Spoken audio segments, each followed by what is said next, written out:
episode 243 of the White Cat Outdoors podcast, bringing you to the table while we talk about the outdoors. It's funny that this episode happened to fall on 243 because this is the final episode or series for the informative series, and this is Frank's time, and he's talking all about ballistics. Unfortunately, we're not talking about 243, but it kind of felt cool that it fell on that date.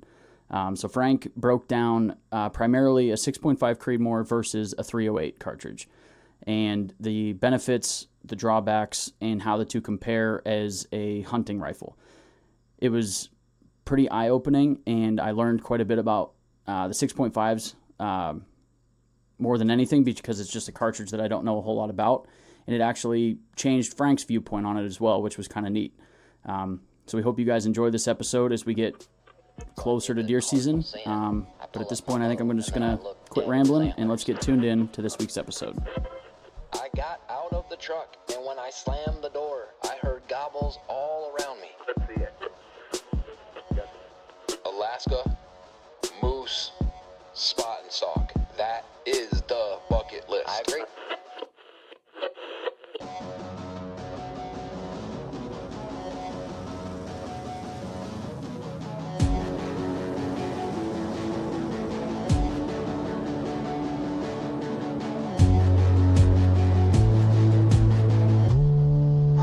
White Cat Outdoors.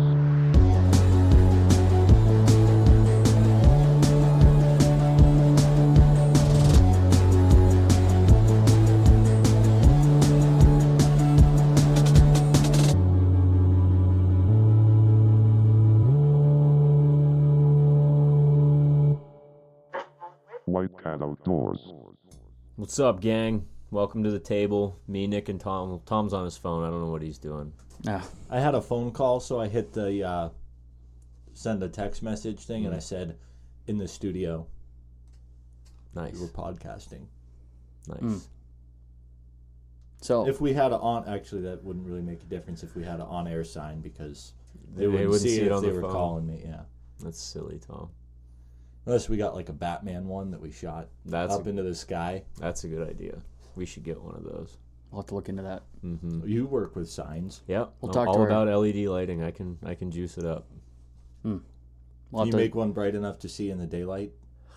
Yeah, I don't know about like projecting a beam, but like Well, all Batman of our, does it. All of our signs. Actually, if you think I about shouldn't it, say all of our signs. We do make signs that are guaranteed visible in direct sunlight. isn't Batman like all of his stuff happens at night though, right? Pretty much. Yeah. Which brings me to my next point. White Cat After Dark. We've been talking about it for years. Yeah.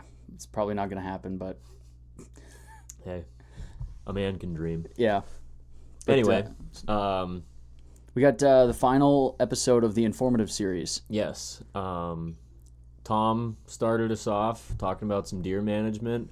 Nick was talking to us last week about deer senses and things I like called that. it deer sense or nonsense. That's clever. Yeah. That's real clever. I like that. Come up with that all on your own? I did, yeah. But you're pretty proud of that. I was very proud. That's why I said it here. He was probably like chuckling I- as he was typing. He's like, "This is money, right?" Yeah, here. it was informative series. Deer sense or nonsense. I like that. So, what sparked the whole informative series? My dad and I were going to Cabela's because he wanted to buy a new rifle, and as we're driving to Cabela's, we're talking about different things and what calibers he might want. So as he was driving, I was just looking up different calibers and seeing what was what, and what I kind of was reading, because he wanted, he was like, I kind of want a 300 H&H, but I might go with like a 300 Win Mag. What he really wanted was a 308 Norma Mag. So, I guess let's back up just a little bit. What class of game was your dad looking to buy this rifle for? He kind of wanted something that was a little bit of an all-around gun, but more bigger game. So, like elk and above kind of thing? Yeah. Okay. Mm-hmm, but Just trying to get an you could idea. scale it down for whitetail mule deer. A little less powder or something, and Yeah, less lighter grain. bullet, or you could scale it up to hunt moose with it. So Is this a rifle he was looking to buy for your mule deer hunt coming up? no, he just wanted a new rifle. As guys do sometimes. Yeah, you just want it. Sometimes, it's just like I get that scratch. I just need a new gun. Yeah, exactly. So as we're driving, I'm reading. The one thing that he was like, I really want a 308 Norma Mag, because he wanted a 308, but he did want a Magnum. He definitely wanted a Magnum. He had settled on that, whether it was a Win Mag, a Norma Mag, H&H Mag, like it had to be a Magnum. So he was bummed as I was reading. I was like, it's not very easy to find 308 Norma Mag ammo guns. Like, not a lot of manufacturers chamber guns in 308 Norma Mag. And the ammo is not easy to find. So you don't want to... That's a big drawback when you're looking at rifles, especially in this day and age, that, like, yeah, that might be a really good gun, but if you can't find ammunition for it, It's worthless. in a pinch, especially with the amount of traveling your dad does, if luggage is lost and he has to go buy ammunition, like, you want to have something that you can go out and get readily available. Yeah. So he was like, well, I guess the 308 Norma Mag is out of the picture. And he's like, well, maybe I'll go with like a 300 Win Mag. And as I got to reading about Win Mags and H&H's and 308s, all of them are 308 bullets. So the bullet itself... The bullet diameter is .308 for a 308 Winchester, 300 Win Mags, 300 Norma Mags, 308 Norma Mags, 300 PRCs, 300 Weatherby, 300 Savage, 300 H&H, 30-06, all of them. That's very impressive from memory, Frank. Yeah, I know. It's all right off the top of my head. No, but all of them are... They start with a It's 308. a 308 diameter bullet.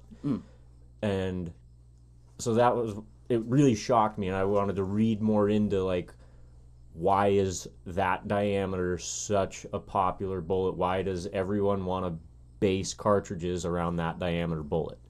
So that kind of got me thinking, well, we could do a podcast about this, and that was where the informative series came from. And when I got to thinking about it more, I kind of wanted to compare some calibers.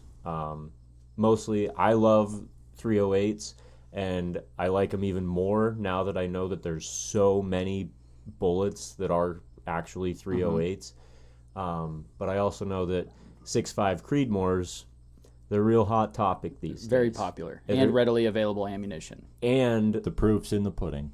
they're not only very popular, they're also very hated. They are the big cartridge right now that people love to hate and love to love.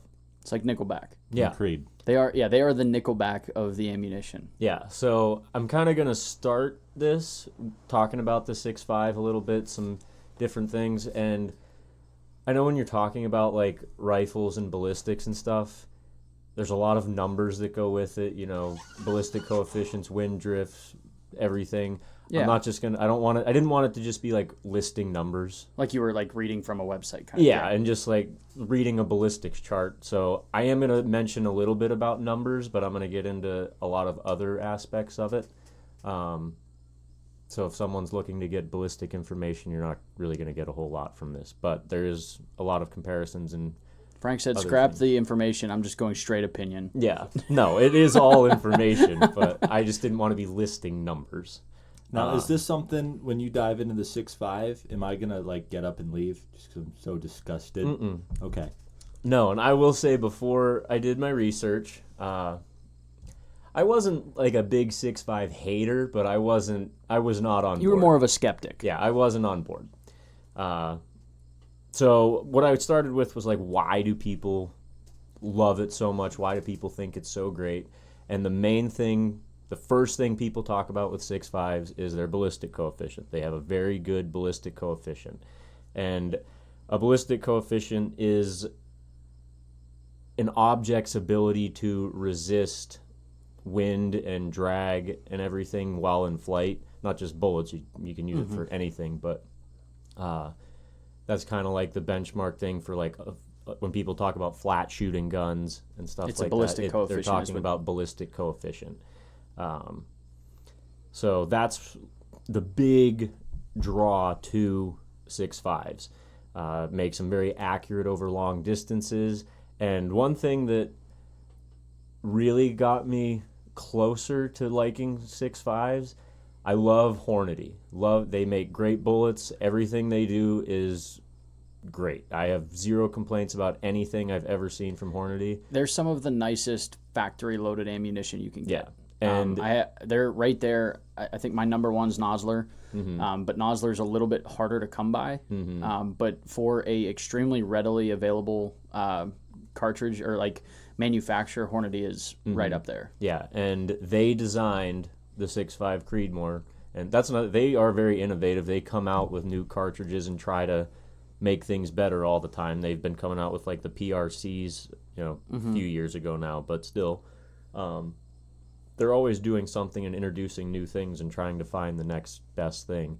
And they came out with that in 2008, and that's kind of another reason why people are skeptical about it, is because it's so new, even though it's almost 20 years old now. But it's still new. Yeah, most bullets that you use, in hunting situations, they're old, time-tested bullets. Yeah.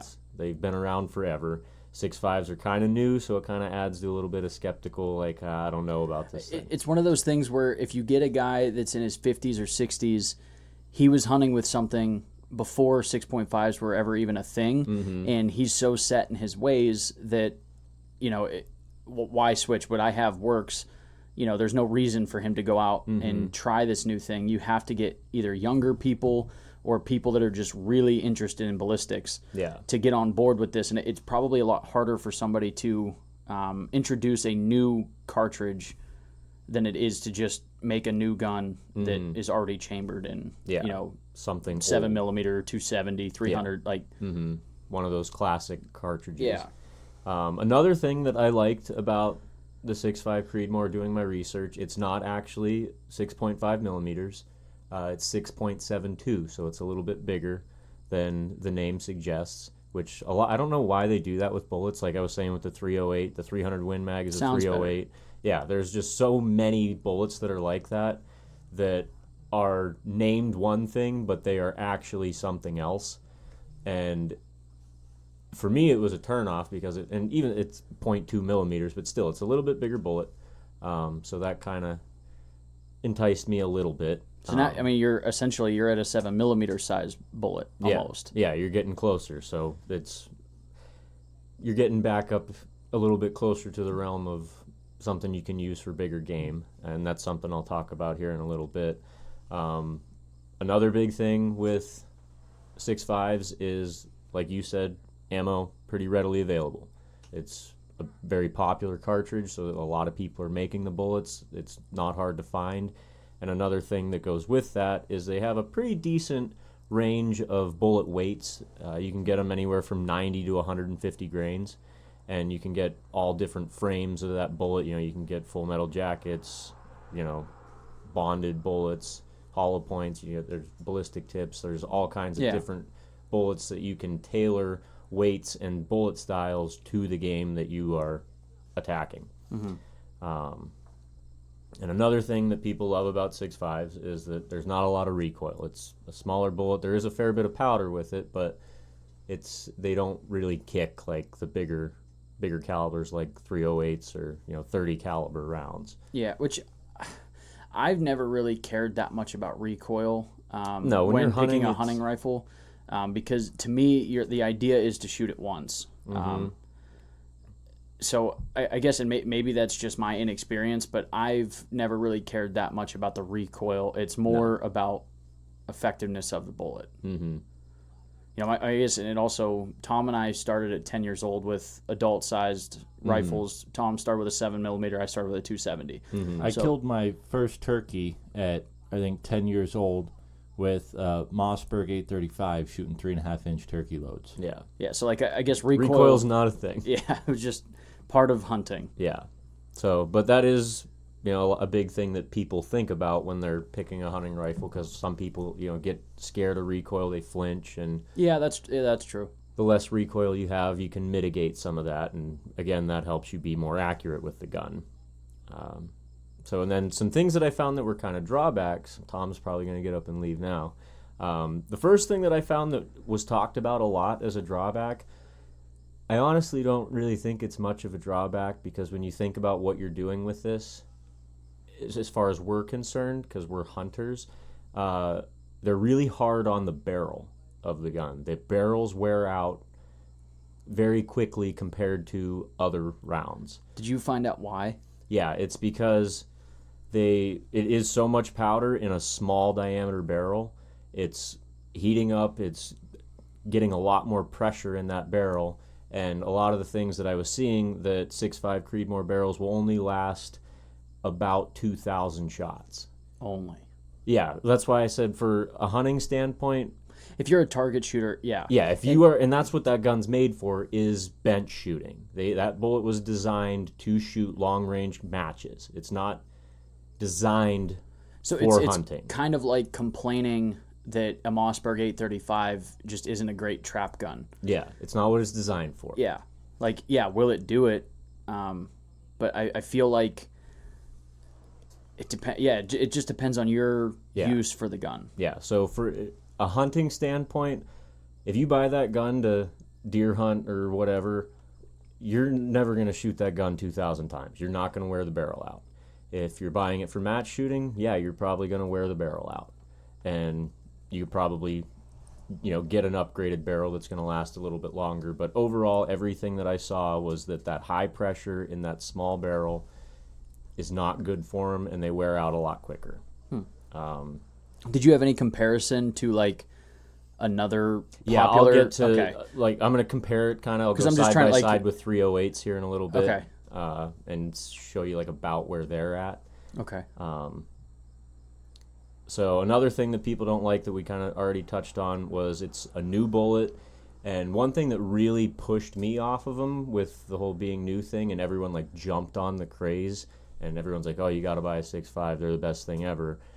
When it's the biggest thing that people are talking about, or the biggest thing that marketing is pushing, that especially, if it's being marketed really, really, really hard, my first thought is it's a piece of shit. Well, you've got that old school mentality of that the product speaks for itself, and if it's really a good product, it doesn't need marketing. But I've seen several other, not guns, but products that get marketed very well, crazy, and they sell a lot, but when you field test them, they're junk. Like Vortex scopes. Everyone loves Vortex scopes. They think they're the best thing ever. All of my experience with them, I do own one. Can't stand it. I don't like it at all. The glass isn't good. It's fuzzy around the edges. I don't like it. And every one that I've seen come through camp in Alaska doesn't make it through a 10-day hunt. They always break or get fogged up.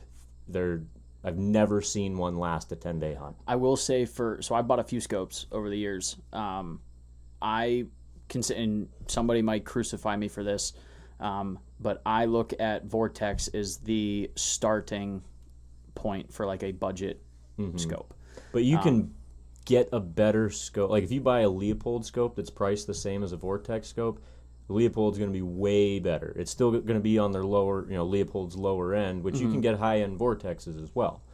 But same thing, even with their higher-end stuff, I have not seen the money that you pay for them. And that's kind of where my mind goes with the 6.5 craze, is that why is the industry pushing this so hard, and they have to try that hard with marketing to get people to buy this?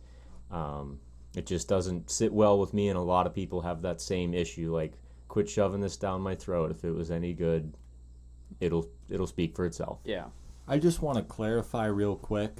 I wasn't a sucker for the whole marketing scheme. I was shooting 6.5s before it was cool to shoot a 6.5.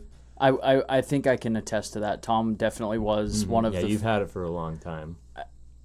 As far as I know, I think Tom was shooting a 6.5 Creedmoor before I had heard of any of this craze of them. I'd never even heard of it. My grandpa is a big hunter, and he is since retired, so he's got spare time, and was watching these long-range rifle competitions, and all of the guys that were winning these competitions were using 6.5s. And Grandpa had a lot of experience back in the day hunting elk with rifles and sheep with rifles and stuff, where he was shooting 500 yards. Yeah. So I think that's probably what his draw was like his experience, his life. He did a lot of long range hunts.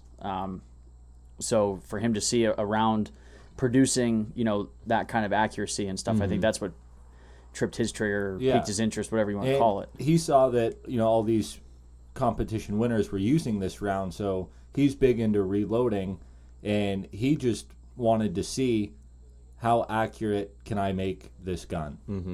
So he bought one, and we tested out a bunch of different rounds and just found one that...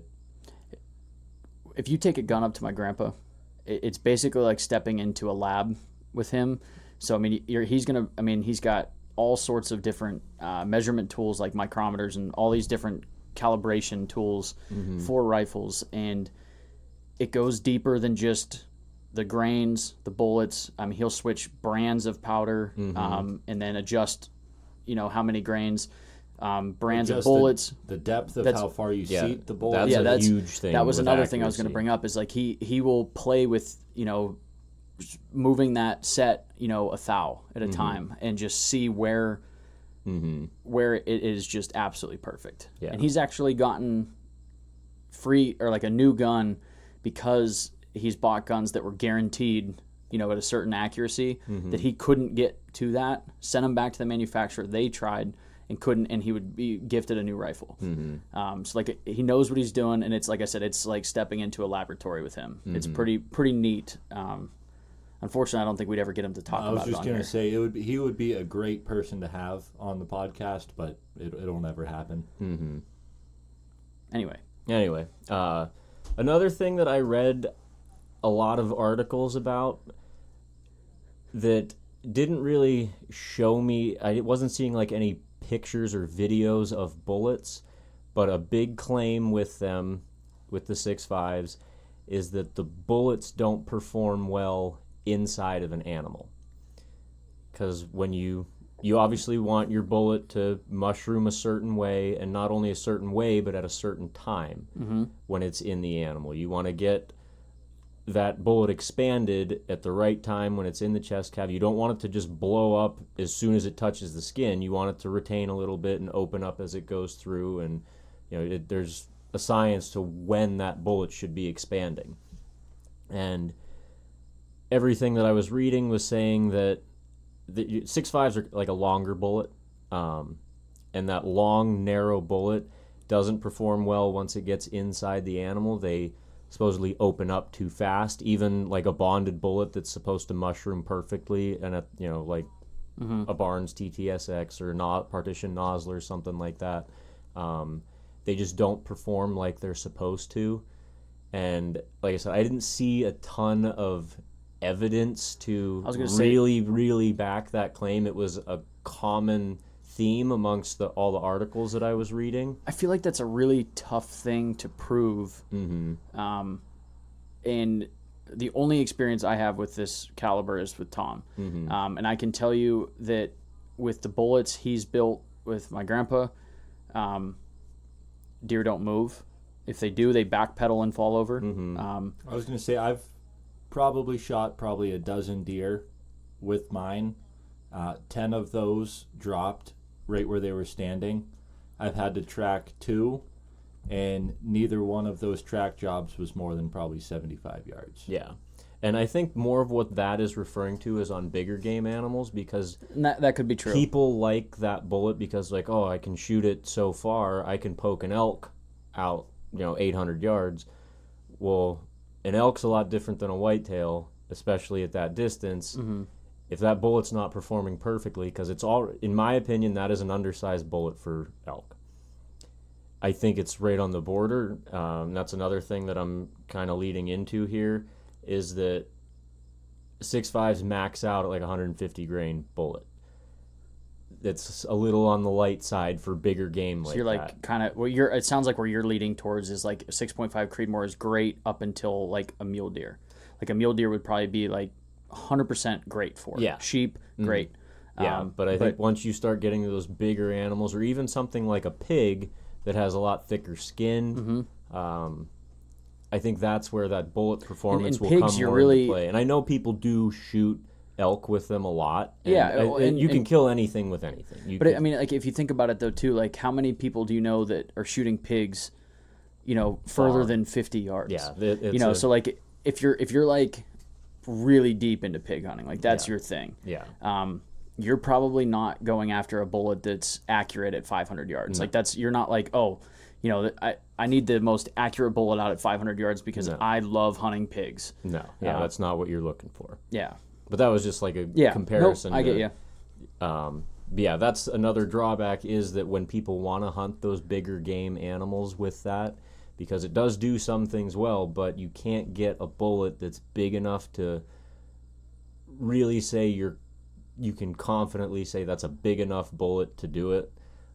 Efficiently and effectively. Yeah. And I know, like I said, you can do it, 150 grain bullet into an elk. Your dad said people were killing moose with spears way before rifles were ever created. Exactly. So it's not that it can't be done. Yeah, and that's where I think a lot of people get hung up in debates like this, is that when someone says something like, oh, it's not ideal for that, they're like, well, I kill deer like that all the time. Well, I'm not saying you can't. I'm not saying it can't be done. I'm saying that there are better, more viable, more lethal options than that. Yeah. Do you know, The Muffin Man? yeah, now how much penetration you need on like your average size bull moose to get into the vitals? To get to one lung on a moose is probably about 7 inches before you're hitting its, up in it, like near its shoulder. Like obviously you get farther back in its rib cage, it's a little less. But if you get up closer to its shoulder where you're not hitting bone, but there's still a lot of muscle and everything there, you're about 7 inches before you're touching its lung. And you still got to go through lung 1 and lung 2. Yeah. And if you were a little far forward and are into that shoulder, you're in trouble. Yeah. Yeah. So and elk they're a lot smaller than moose, but still they're a bigger, they're 600 pounds or better. So it's not like you're shooting a whitetail that weighs at most 300 pounds. So you have a lot more to go through, and you need your bullet to perform in that sense that expanding at the wrong time can really hose you. If it expands as soon as it hits the skin, you're losing a lot of energy before it gets into the lungs and you don't want it to mushroom right away, like a ballistic tip would or something. Yeah, exactly. Like we use ballistic tips for coyotes because we don't want penetration on the other side, for hide retention and stuff. Yeah. But for an elk or a moose or something, you want high penetration. Yeah. So, like I said, for medium-sized game, it does seem like it's there's so many different bullets and different weights that you can really tailor the bullet, and that's a big thing to me, is being able to tailor a bullet to what you're hunting, because so many chambers, it's like, okay, you have a small window for weight and a small window for types of bullets, and it's kind of a one-trick pony. You buy it for one thing.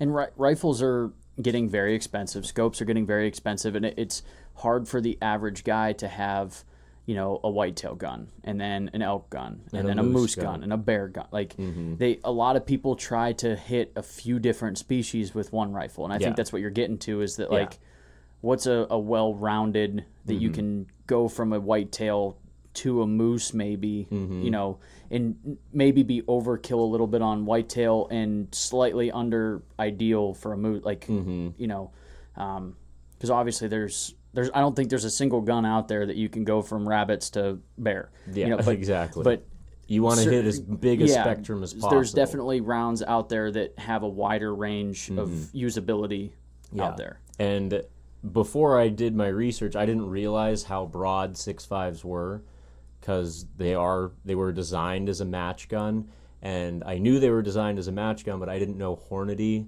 designed it, and I think that is a huge reason why there's so many different bullets. And I'll talk more about that in a little bit, comparing it to the 308.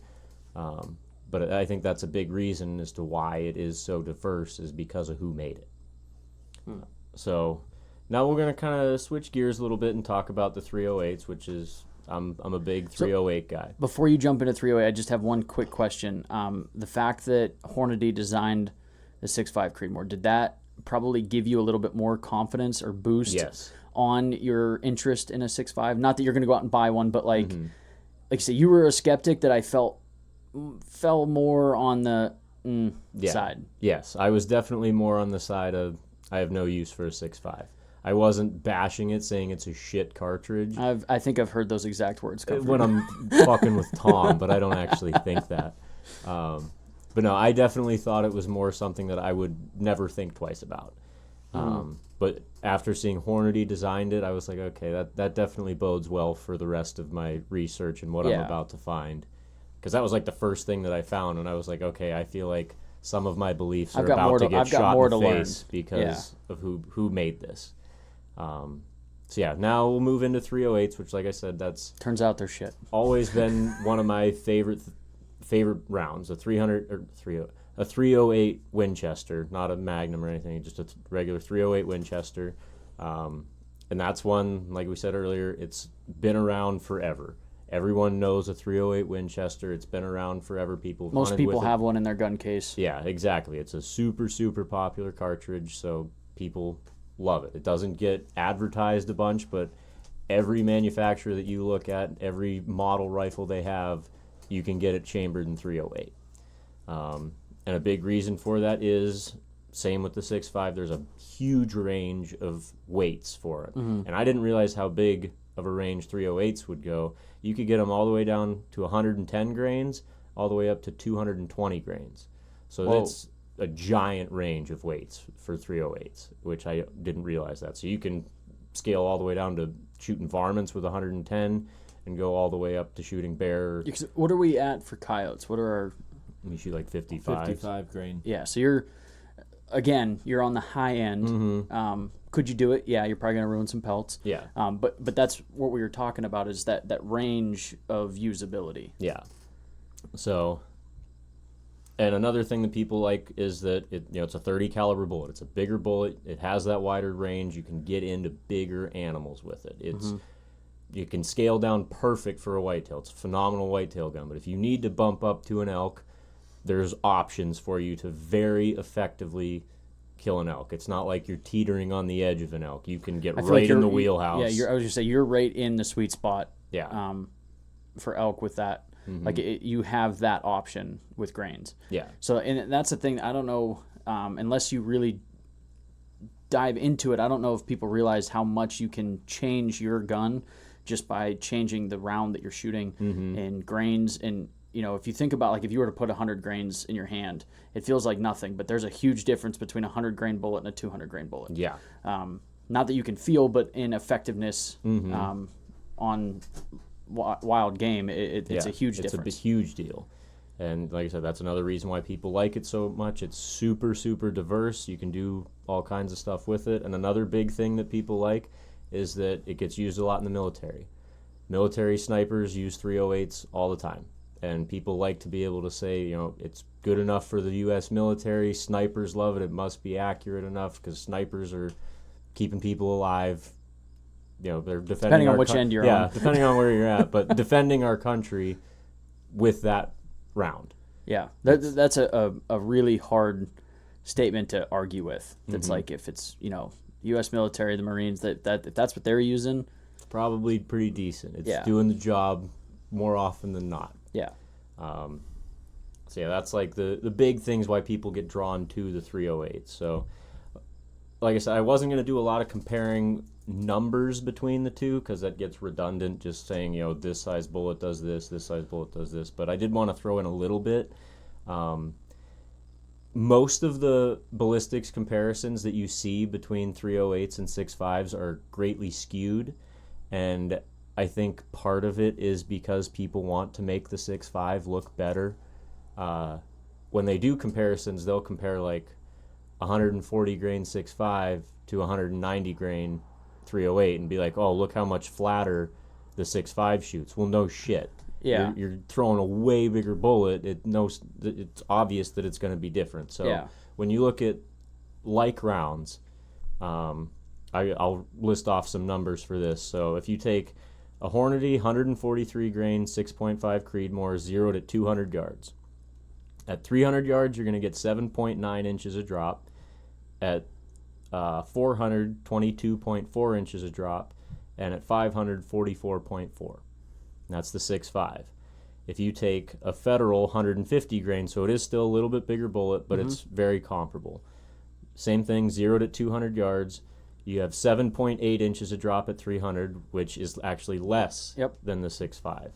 22.7 at 400, which is just slightly more, not even a half an inch, and 45.8 at 500 yards. So that's where it starts to get a little bit more of a gap, but it's only an inch.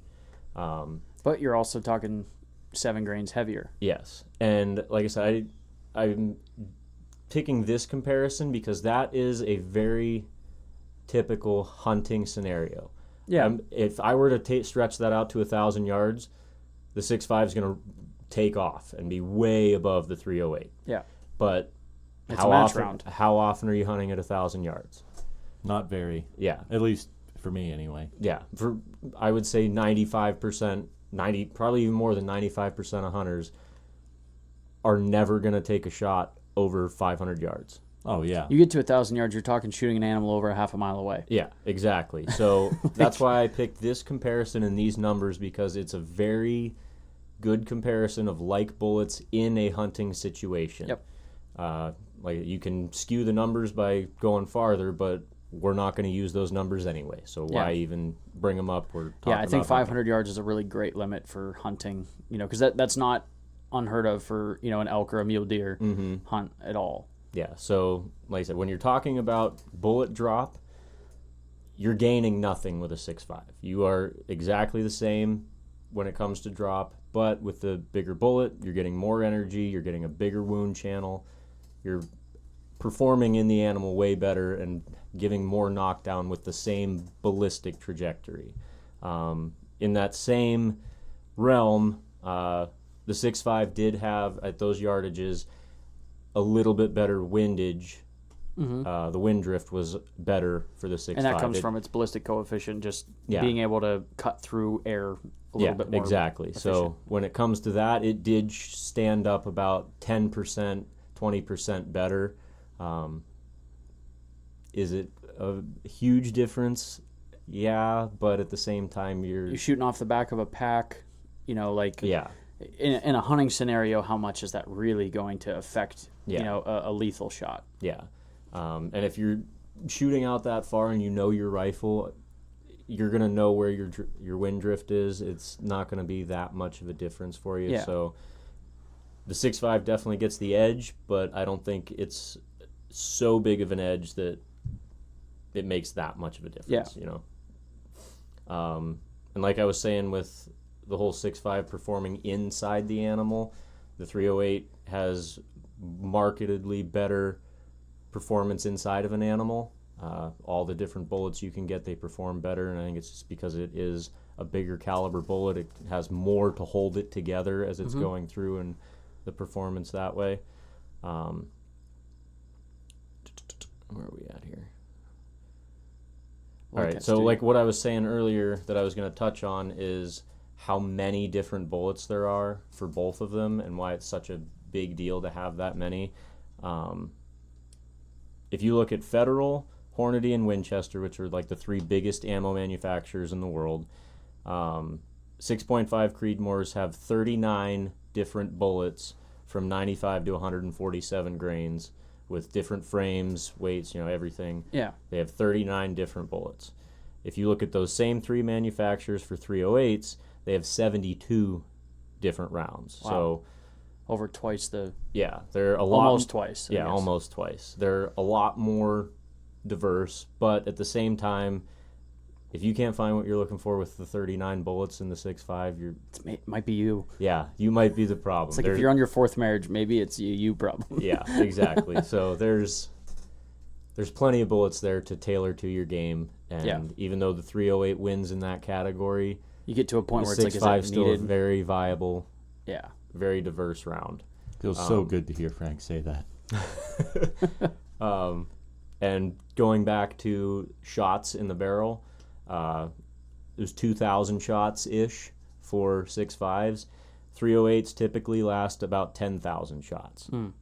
So it is... So the 6.5's junk. Exactly, that's what I'm getting at. That we're circling all the way back to the beginning where it's dog shit. But yeah, they last 5 times longer. Mm-hmm. And again, hunting situation, how much do you really care about that? Yeah. And as far as cost of ammo, the 6.5s are generally about $10 a box more for comparable ammo. So you're going to pay a little bit more for the 6.5. I feel like ammunition is such a negligible cost when it comes to everything that it takes to go on a hunt. Mm-hmm. I feel like you're doing yourself a disservice if where you're trying to save the money is in your ammunition. Yeah. I think there's a lot of other things you can do. Mm-hmm.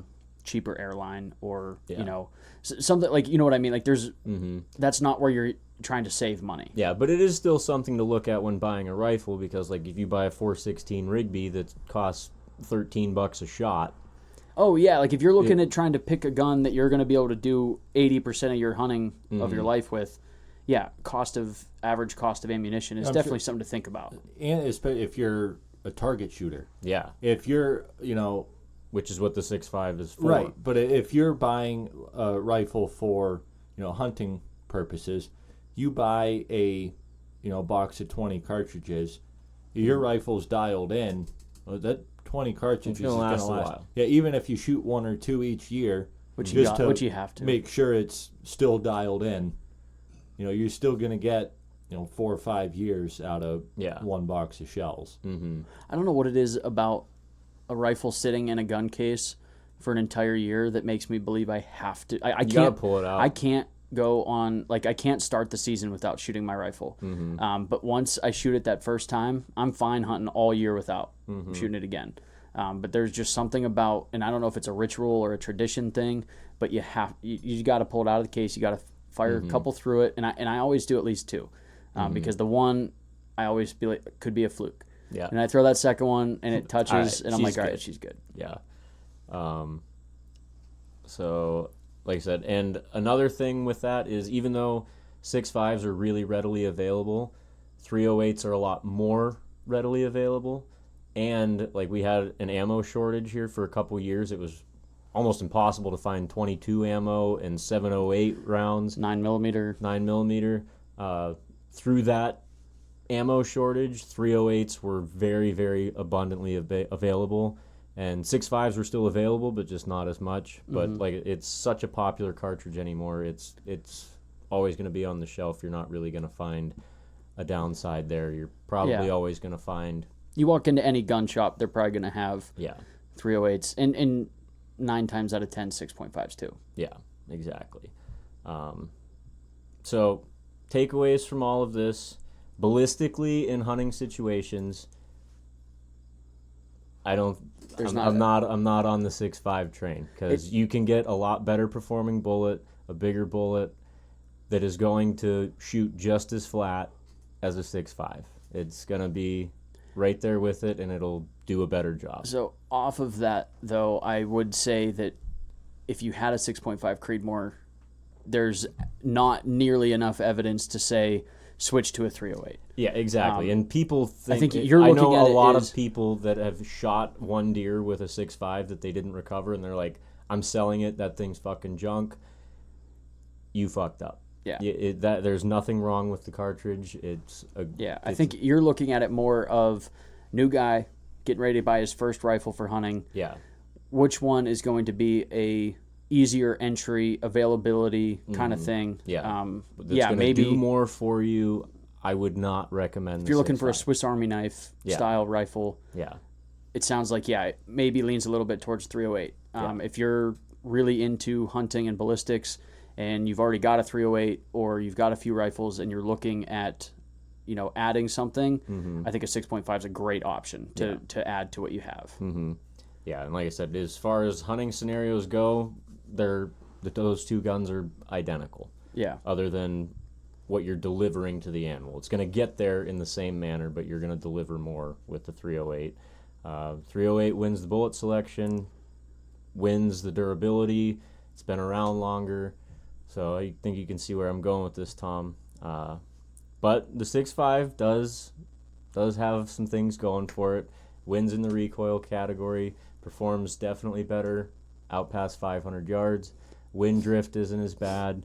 And there's probably some guys that, if they're going on a once-in-a-lifetime sheep hunt, where maybe Little 500 things matter. Yeah, maybe 500 yards just isn't what they want, something that they can do 750. And they want to practice at 1,000. Yeah.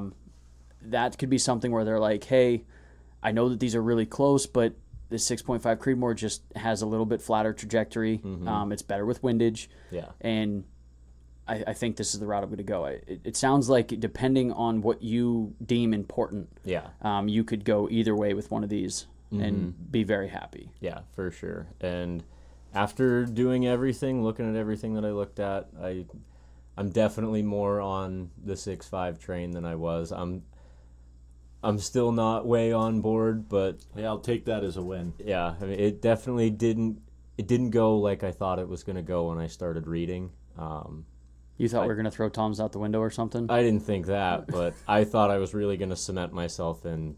I have no desire to ever own one, and I still don't have a desire to own one, but now I do. If you found a good deal on one, it'd be I like, see some benefits, and like if I found a good deal, I might buy one. Whereas if it's my before, birthday. yeah, whereas before, if someone was like, "Here, give me a box of donuts for this 6.5," I'd be like, "You get that thing out of my fucking face." All right, let me ask you this, okay? We're at deer camp. We're up there for a week. Opening day of gun season, I punch my buck tag and my doe tag. You are walking through the woods and slip on a rock, knock your scope all out of whack. Drop your scope or drop your gun out of your tree stand on the way up. I don't know who would do that. You're still eager to hunt. You've been chasing this buck all year. And I go, Frank, I'm tagged out. I can't hunt. Here, borrow my rifle so you can continue to hunt. You taking it out? I'm taking it. Yeah, All right. I'm taking it out.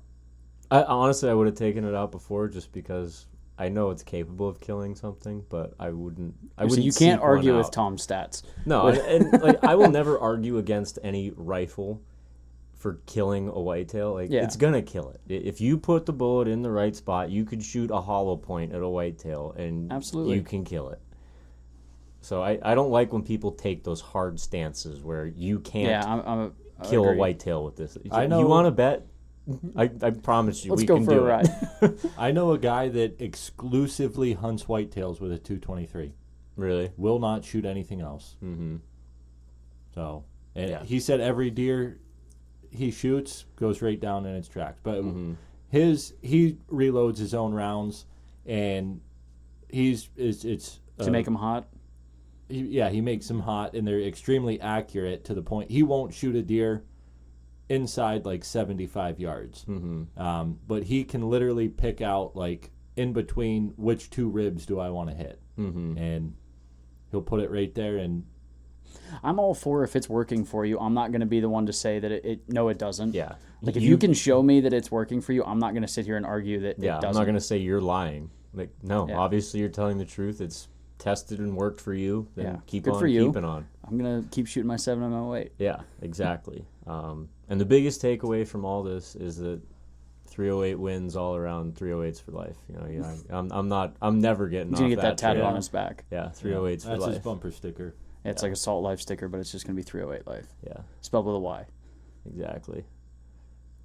So yeah, that's where I'm at with that. Well, thank you, Frank. Yeah, That was, it was very enlightening. Yeah, it was a neat, a different route that we've done Mm-hmm. with the podcast, and I think it was entertaining, and I learned a lot about 6.5 Creedmoors because my grandpa did all this stuff with the gun, gave it to Tom, went over everything with Tom. I didn't hear shit about it, so I just see Tom dropping deer with it, so I'm like, yeah, it's a good gun. Yeah. But Like I said, I had- could have gone way more in depth with it as far as ballistics are concerned, but I just wanted to stick more to hunting aspects. You'll 'cause lose a lot of people if you get too deep into that. Yeah, Unless we exactly. had a podcast that was for long range shooters, but Yeah. that's not what we're about.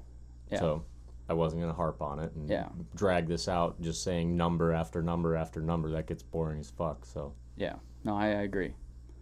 But yeah, so that's going to pretty much wrap it up here for the informative series. yeah, And I bet we'll bring it back to this at some point. 'Cause that was a Yeah. good little stretch because like the summer months suck. There's nothing going on.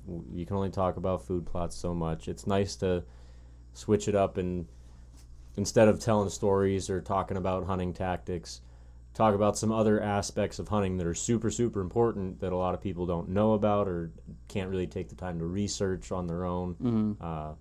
Stuff that's super helpful and can really help you when you're out in the woods. Yeah, absolutely. You better believe we'll be back on our bullshit next week. Yeah, Can't wait. definitely. I guess on that note, there's some guys that are already getting ready to hunt or actually out there already. But we've got, about another month before we can get in the woods? Yeah, I think like Month and 40 some change. 40 days, something like that. But whether season's in or not, you guys all know what to do. Get outside.